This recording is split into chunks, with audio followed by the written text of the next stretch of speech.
શ્રીમદ ભાગવતમ સ્કંદ 3 અધ્યાય 21 મનુ કર્દમ સંવાદ શ્લોક સંખ્યા 3 તસ્ય વૈ દુહિતા બ્રહ્મન દેવહુતીતિ વિશ્રુતા પત્ની પ્રજાપતેરુક્તા કર્દમસ્ય ત્વયાનગ તસ્ય તે મનુની વૈ ખરેખર દુહિતા પુત્રી બ્રહ્મન હે પવિત્ર બ્રાહ્મણ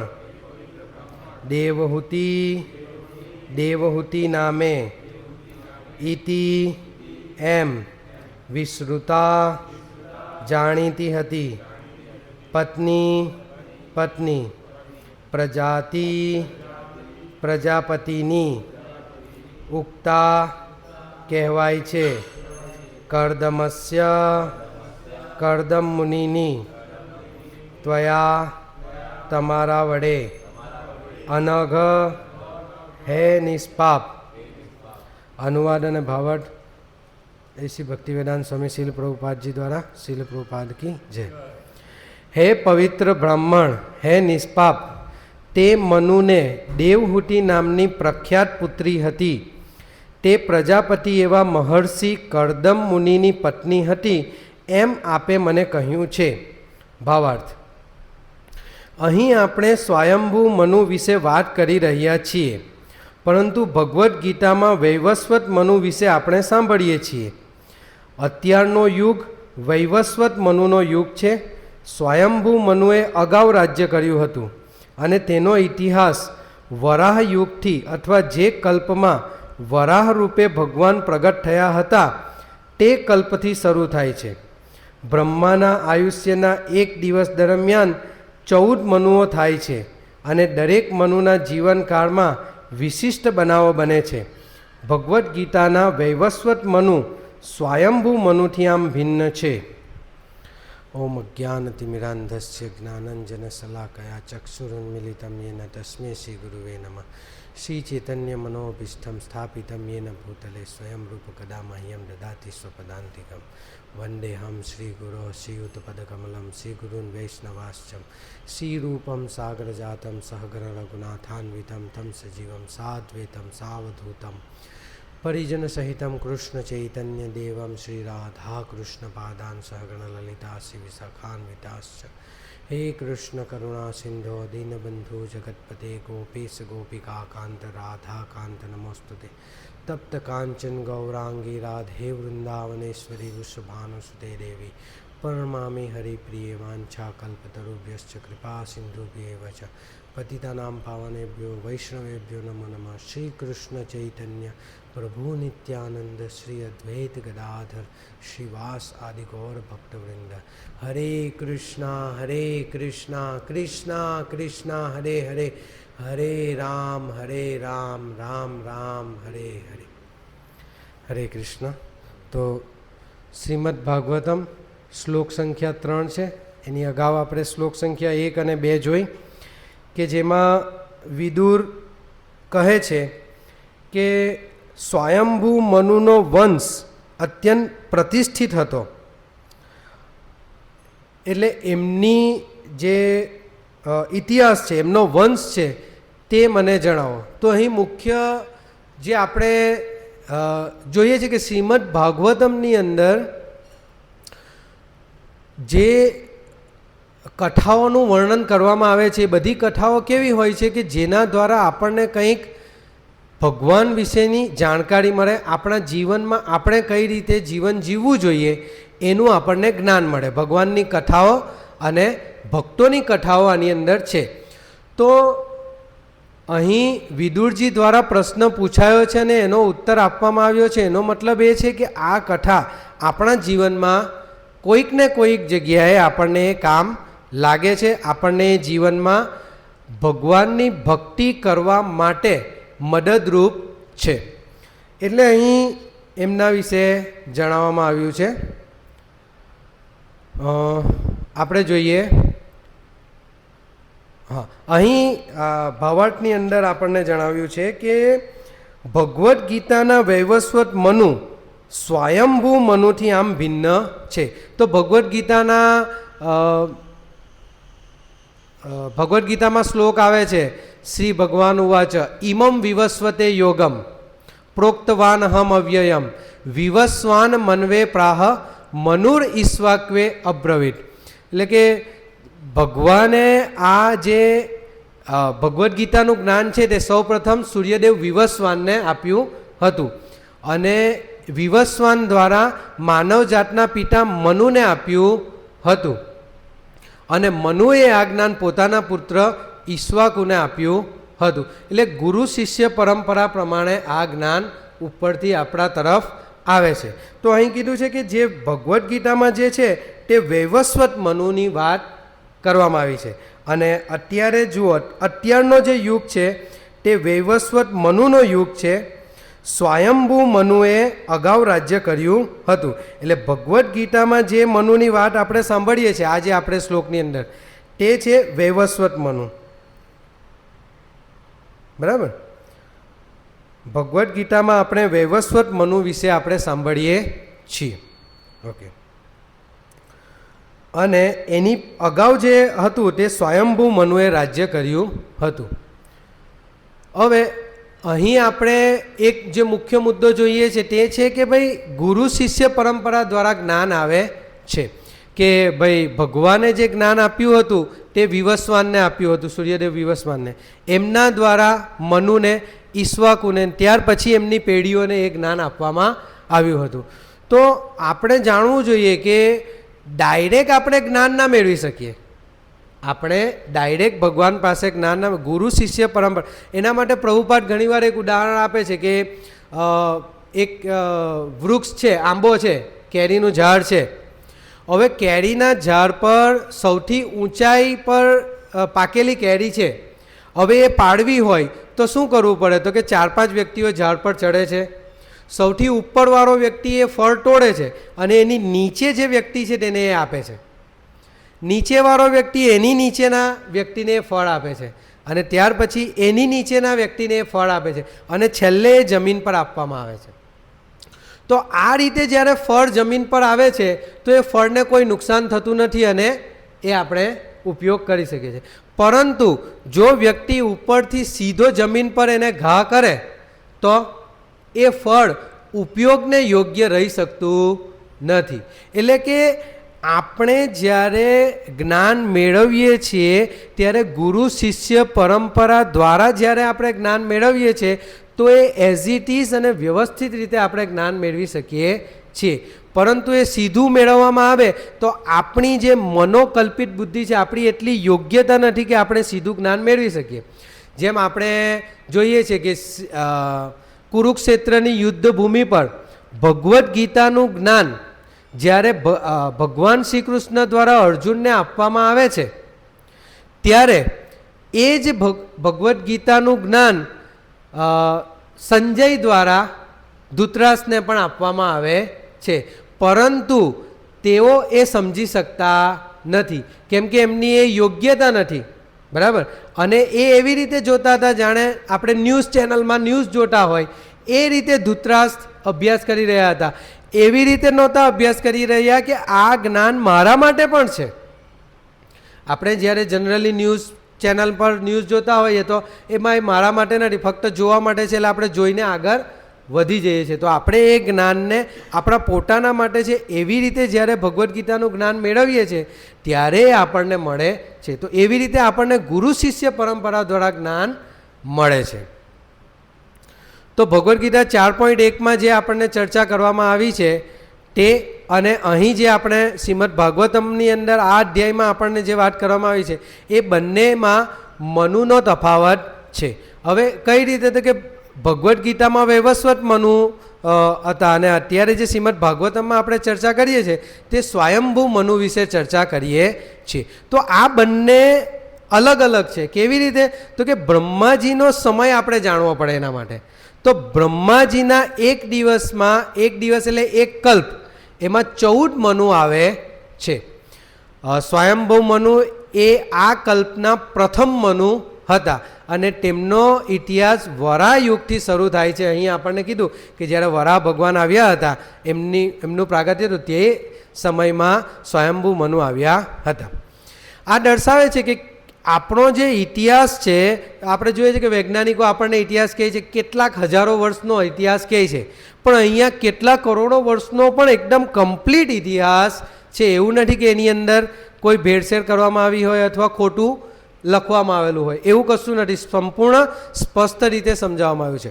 આપણે બ્રહ્માજીના એક દિવસની ગણના જોઈએ તો કેવું થાય છે કે ભગવદ્ ગીતાના 8મા અધ્યાયની અંદર 17મો શ્લોક છે, સહસ્ત્રયુગ પર્યંતમ અહર્યદ બ્રહ્મણો વિદુ રાત્રિમ યુગ સહસ્ત્રાંતામ તે હો રાત્ર વિદો જના. એટલે બ્રહ્માજીના એક દિવસ, બ્રહ્માજીનો એક દિવસ કેટલો છે? માનવ ગણતરી મુજબ, આપણે જે મનુષ્યની જે વર્ષની આપણે ગણતરી કરીએ છીએ એ મુજબ 1000 ચતુર્યુગ બરાબર બ્રહ્માજીનો એક દિવસ થાય છે અને એટલા જ સમય માટેની બ્રહ્માજીની એક રાત્રિ થાય છે.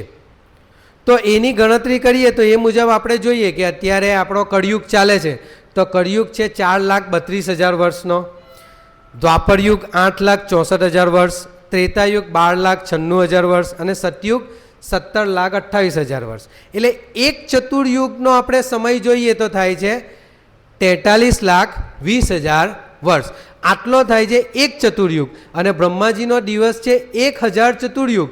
એટલે આના ગુણ્યા આપણે શું કરવું પડે? 1000 કરવું પડે. એટલો થાય બ્રહ્માજીનો દિવસ. તો એક દિવસ બ્રહ્માજીનો કેટલો થાય છે? 1000 ચતુર્યુગ. તો 43,20,000 ગુણ્યા 1000 કરીએ તો થાય છે 4,32 કરોડ વર્ષ. અંગ્રેજીમાં 4.32 બિલિયન યર્સ. અને એટલી જ એમની રાત્રિ હોય છે, 4.32 બિલિયન યર્સ જેટલી એમની રાત્રિ હોય છે. એટલે કુલ આપણે ગણતરી કરીએ તો બ્રહ્માજીનો એક દિવસ એટલે કે એક દિવસ અને એક રાત્રિ મળીને કેટલું થાય? 8,64 કરોડ વર્ષ. આટલો બ્રહ્માજીનો એક દિવસ થાય છે. અગર શ્રીમદ ભાગવતમની અંદર સ્કંદ 3ની અંદર અધ્યાય 11 શ્લોક 36માં દર્શાવ્યું છે, એવમ પ્રકાશે કાલસ્ય કાલ ગતયો પલક્ષિત બ્રહ્મણોપી વયમ સતમ પરમ ઇત્યભિધીયતે. એટલે કે આ જે બ્રહ્માજીનું આયુષ્ય છે તે આપણા વર્ષો પ્રમાણે 100 વર્ષનું છે અને 100 વર્ષની આપણે ગણતરી કરીએ તો આપણે જોઈએ કે બ્રહ્માજીનો એક દિવસની આપણે ગણતરી કરી 8.64 અબજ વર્ષ ને આવા આપણે 360 દિવસ ગણીએ તો બ્રહ્માજીનું એક વર્ષ થાય ને આવા 100 વર્ષ થાય ત્યારે બ્રહ્માજીનું આયુષ્ય પૂરું થાય. તો 311 ટ્રિલિયન 40 અબજ વર્ષ થાય. આ બ્રહ્માજીનું આયુષ્ય છે. વિચારો કેટલું મોટું આયુષ્ય છે બ્રહ્માજીનું. તો આપણને ઘણીવાર એટલે પ્રભુપાદજી આના માટે સમજાવે છે આપણને ઘણીવાર કે એક નાની કીડી છે કે એક મચ્છર છે તો એનું જીવન જુઓ કે એક દિવસ માટે હોય કે 4 દિવસ માટે હોય કે એક અઠવાડિયું જીવન જીવે છે, બરાબર ને એના પ્રમાણમાં આપણું જીવન 100 વર્ષ એટલે એના માટે કેટલું વધારે કહેવાય. તેમ આપણું જીવન કીડી જેવું સમજી લો અને બ્રહ્માજીનું આયુષ્ય કેટલું મોટું છે. તો અને એ પણ જુઓ કે બ્રહ્માજીનું જે આયુષ્ય છે તે મહાવિષ્ણુ માટે તો એક શ્વાસ બરાબર છે. એટલે કે મહાવિષ્ણુ એકવાર શ્વાસ લે છે અને મૂકે છે, એમાં બ્રહ્માજીનું એક આયુષ્ય પૂરું થઈ જાય છે. એટલે જુઓ કે આયુષ્યની ગણના, આ જે સમય છે એની ગણના કઈ રીતે થાય છે. હવે બ્રહ્માજીના એક દિવસમાં 14 મનુ બદલાય છે. અત્યારે વૈવસ્વત મનુનો સમય છે. આપણે જોઈએ છે કે આપણા જેમ 12 કલાક છે એવી રીતે બ્રહ્માજીના એક દિવસની અંદર 14 મનુ થાય છે અને એ એક મનુ 71 ચતુર્યુગ સુધી શાસન કરે છે અને પછી એ બદલાઈ જાય છે. તો આપણે જોઈએ છે અહીં કે જે આપણી ભાગવતમની અંદર કથા છે એની અંદર મુખ્ય વિદુરજી પૂછે છે કે ભાઈ મનુના જે પુત્રો છે અને પુત્રીઓ છે તેના વિશે આપણને જણાવો. તો અહીં આપણને જે દેવહૂતિ વિશે જણાવ્યું છે કે દેવહૂતિ નામની એમની પ્રખ્યાત પુત્રી હતી ને તે પ્રજાપતિ એવા મહર્ષિ કરદમ મુનિની પત્ની હતી. તો દેવહૂતિ અને કરદમ મુનિનો જે વિવાહ થયો હતો તો એ એકદમ પવિત્ર હતો, સંતાન પ્રાપ્ત કરવા માટે હતો, નહીં કે ઇન્દ્રિય તૃપ્તિ માટે કરવા માટે કે ભોગ ભોગવવા માટે. આપણે અત્યારે જોઈએ છે કે આધુનિક યુગની અંદર આપણે જે સમાજની અંદર જોઈએ છીએ કે મોટા ભાગે જે લગ્નો થાય છે ફક્ત ને ફક્ત ઇન્દ્રિય તૃપ્તિ માટે, જાતીય જીવન માટે થાય છે. એમનો એવો કોઈ ઉદ્દેશ્ય નથી કે આ પવિત્ર સંબંધ છે ફક્ત ને ફક્ત ભગવાનને પ્રાપ્ત કરવા માટે આપણે જોડાયા છે ને એના દ્વારા જે સંતતિ ઉત્પન્ન થશે એને આપણે ભગવાનના ધામમાં લઈ જવાની છે, એના માટે આપણે લગ્ન કરવાના છે. આવો ખ્યાલ સમાજમાં ક્યાંય પ્રવર્તતો નથી. તો જે કરદમ મુનિ અને દેવહૂતિથી આપણે શીખવું જોઈએ કે લગ્ન પવિત્ર છે અને એ પવિત્ર લગ્નનો ઉદ્દેશ્ય છે કે પત્ની પતિને મદદ કરે ભગવાનની ભક્તિમાં આગળ વધવા માટે, અને એ જ રીતે પતિ પત્નીને, પત્ની પતિને એકબીજાને મદદરૂપ થઈ બંને ભગવાનના ધામમાં જઈ શકે અને બંને ભેગા થઈને પોતાના પુત્રોને અને પુત્રીઓને ભગવાનના ધામમાં કઈ રીતે જવા એના માટેના પ્રયત્નો કરે. તો લગ્ન જીવનનો આ મુખ્ય ઉદ્દેશ્ય છે. એટલા માટે આપણા વૈદિક સંસ્કૃતિની અંદર ને ગૃહસ્થ આશ્રમ કહેવામાં આવે છે. આ એક આશ્રમ છે કે જેની અંદર આપણે જીવન જીવવાનું છે. હવે અહીં શ્લોકની અંદર એક શબ્દ વપરાયો છે અનઘ. અનઘનો અર્થ છે હે નિષ્પાપ. એટલે જે જ્યાં સુધી વિદુરજીને આ શબ્દથી સંબોધન કરવામાં આવે છે તો કે નિષ્પાપી વ્યક્તિ ઝડપથી ભગવાનની ભક્તિમાં પ્રગતિ કરી શકે છે. કોઈ આપણે જોઈએ છે કે એક જ ગુરુ દ્વારા માર્ગદર્શન આપવામાં આવે છે તો એક શિષ્ય જલ્દી પ્રગતિ કરે છે, એક શિષ્ય જલ્દી પ્રગતિ કરતો નથી. તો એનું કારણ શું હોય? ગુરુ કોઈના પ્રત્યે ભેદભાવ રાખતો નથી કે ભાઈ આને અલગથી સમજાવે છે, પેલા વ્યક્તિને અલગથી સમજાવે, એવું હોતું નથી. પણ એ બધાને એક સરખી રીતે જ સમજણ આપે છે, એક સાથે એક સરખી. પણ શું થાય છે કે એમના જે શિષ્યો છે એમાંથી જે નિષ્પાપ છે, જેના કર્મો સારા છે અને ઝડપથી આગળ વધશે, અને જે પાપી છે એને કર્મો થોડાક એવા છે તો એના કર્મોને આધીન એની પ્રગતિ થાય છે. એટલે જે વ્યક્તિ, એટલે આપણે એના પરથી શીખવાનું એ કે આપણે પ્રયત્ન કરવાના છે કે વધુ ને વધુ પાપથી આપણે મુક્ત થાય. અને એના માટે શું ઉપાય છે પાપથી મુક્ત થવા માટે? હરે કૃષ્ણ કૃષ્ણ કૃષ્ણ હરે હરે, હરે રામ રામ રામ હરે હરે. જેટલું આપણે નિષ્ઠાપૂર્વક નામ જપ કરીશું એટલું ઝડપથી આપણા હૃદયની જે અનિષ્ટ જે પાપો છે એ નષ્ટ થશે, હૃદય શુદ્ધ થશે અને આપણે ઝડપથી ભગવાનની ભક્તિમાં પ્રગતિ કરી શકીશું. તો અહીં આપણને એક પ્રશ્ન થાય કે ભાઈ આટલું મોટું બ્રહ્માજીનું આયુષ્ય છે, આટલા મોટા મોટા આંકડાઓ છે, તો એ શું કામ યાદ રાખવા? એનાથી આપણને શું ફાયદો? વિચાર આવે છે આપણને? એક વિચાર આવે કે ભાઈ આટલું મોટું આયુષ્ય છે એમનું અને આટલા મોટા આંકડાઓ છે તો એ યાદ રાખીને આપણને શું ફાયદો? તો આપણે એ સમજવું જોઈએ કે આ જે જગત છે ને એ ક્ષણભંગુર છે, ક્ષણ માટેનું છે. અને એવું જ્યારે આપણે સમજીશું, કેવી રીતના સમજી શકીશું? બ્રહ્માજીના આયુષ્ય અને આપણા આયુષ્યની આપણે એકબીજા સાથે કમ્પેરિઝન કરશું તો આપણને ખ્યાલ આવશે કે બ્રહ્માજીનું આયુષ્ય કેટલું મોટું છે, આપણું કેટલું નાનું છે. અને એનાથી આ જગત પ્રત્યે આપણને વૈરાગ્ય ઉત્પન્ન થશે. એક પ્રભુપાદ ઘણીવાર એક ઉદાહરણ આપે છે કે દાખલા તરીકે આપણે ટ્રેનમાં કોઈ જગ્યાએ જવું છે ને આપણે સ્ટેશન પર પહોંચ્યા, સ્ટેશન પર પહોંચ્યા પછી આપણને ખબર પડી કે ટ્રેન 1 કલાક મોડી છે, તો આપણે શું કરીશું? 1 કલાક રહેવા માટે ત્યાં ઘર બનાવીશું, ઝૂંપડી બનાવીશું? નથી કરતા ને. તો આપણે જોવાનું છે કે બ્રહ્માજીનું કેટલું મોટું આયુષ્ય છે અને આપણું એના પ્રમાણમાં કેટલું ટૂંકું આયુષ્ય છે. તો એ ટૂંકા આયુષ્યમાં આપણે શું કરવું જોઈએ? આપણા જીવનનો ઉદ્દેશ્ય છે ભગવાનની ભક્તિ કરવું, ભગવાનને મેળવવા. તો આપણે એ પ્રાપ્ત કરવાનો પ્રયત્ન કરવો જોઈએ, નહીં કે ઘર બનાવવા પાછળ આપણો સમય વ્યતીત કરવો જોઈએ. તો આપણે જોઈએ કે બ્રહ્માજીના આયુષ્યની સરખામણીમાં આપણું આયુષ્ય જો ગણીએ ને તો 1 સેકન્ડનો 1000મો ભાગ કરીએ ને એટલું પણ આપણું આયુષ્ય નથી. ભગવદ્ ગીતાના 8મા અધ્યાયના 16મા શ્લોકમાં છે, આ બ્રહ્મા ભુવના લોકા પુનરાવર્તિનો અર્જુન મામુપેત્યતુ કૌંતેય પુનર્જન્મ ન વિદ્યતે.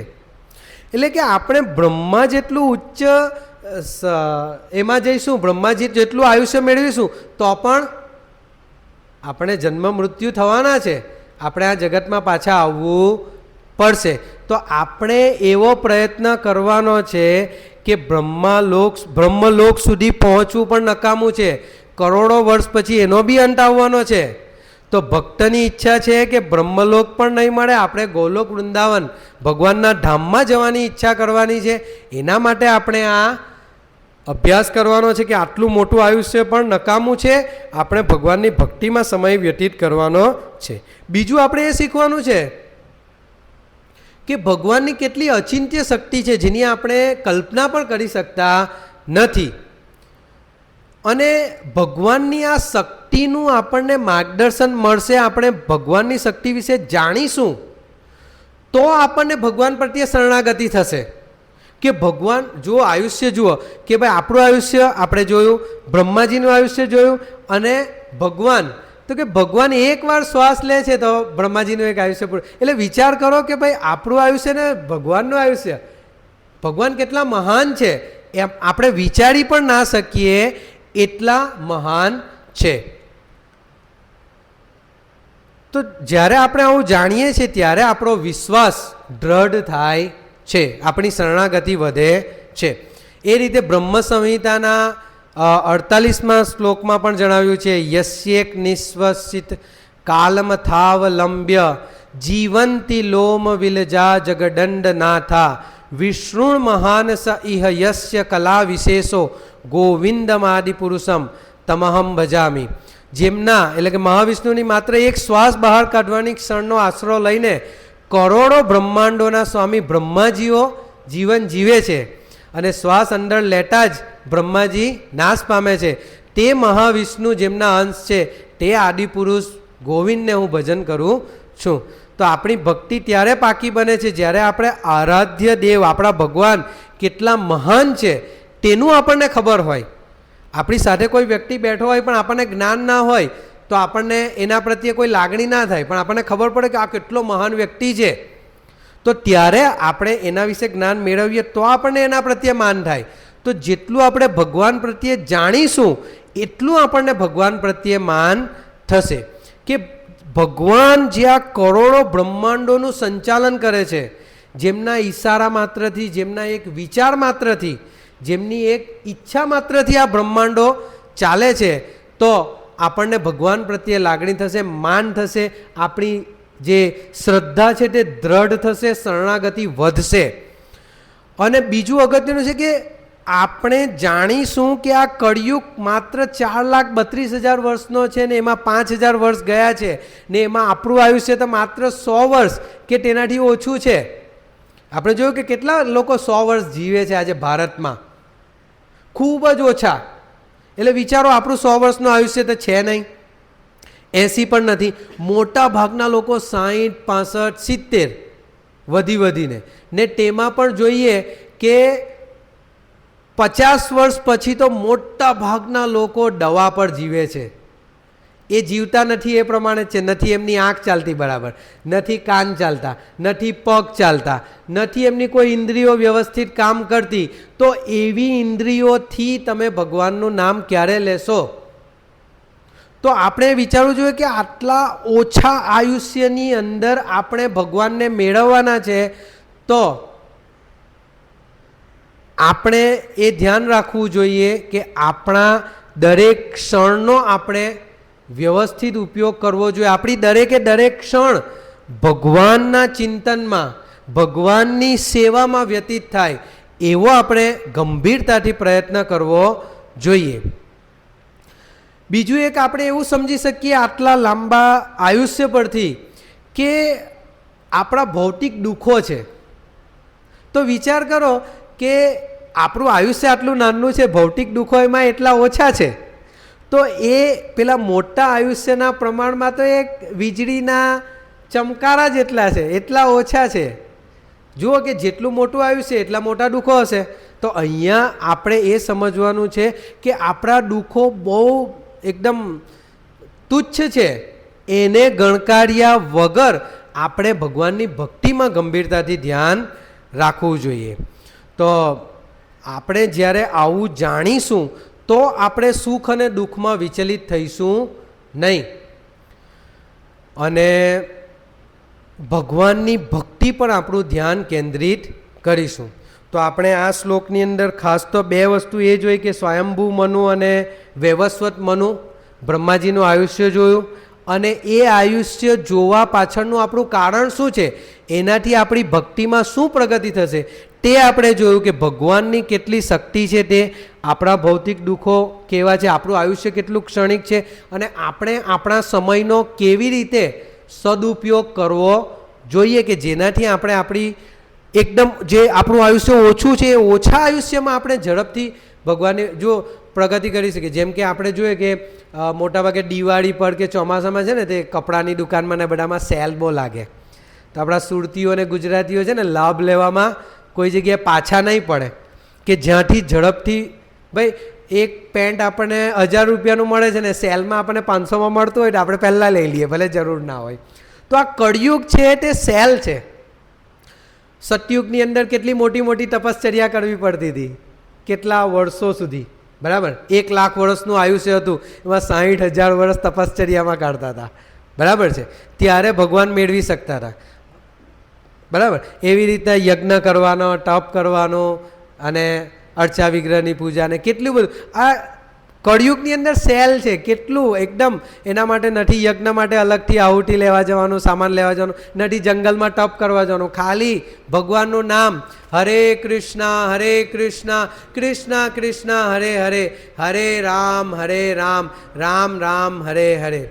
આ કળિયુગ દોષનો સાગર છે, પણ એનો એક મહાન ગુણ શું છે? ફક્ત ભગવાનના નામનું કીર્તન કરવાથી આપણે આ ભવસાગર તળી શકીશું, આ જગતમાંથી આપણે બહાર જઈ શકીશું, ભગવાનના ધામમાં જઈ શકીશું. તો આ બ્રહ્માજીના દિવસની ગણતરી અને મનુના આયુષ્યની ગણતરી પછી આપણે આ ધ્યાન રાખવું જોઈએ કે આ ભૌતિક જગત નાશવંત છે, પરંતુ આપણો આત્માનો ભગવાન કૃષ્ણ સાથેનો જે સંબંધ છે તે સનાતન છે અને આપણે આ ભૌતિક આસક્તિઓમાંથી મુક્ત થઈ જવાનું છે અને ભગવાન પ્રત્યે આસક્તિ આપણી વધારવાની છે. આપણી શરણાગતિ ગંભીરતાથી ભગવાનની સેવામાં અને ભક્તિમાં લાગી જવાનું છે. હરે કૃષ્ણ. કોઈને કોઈ પ્રશ્ન?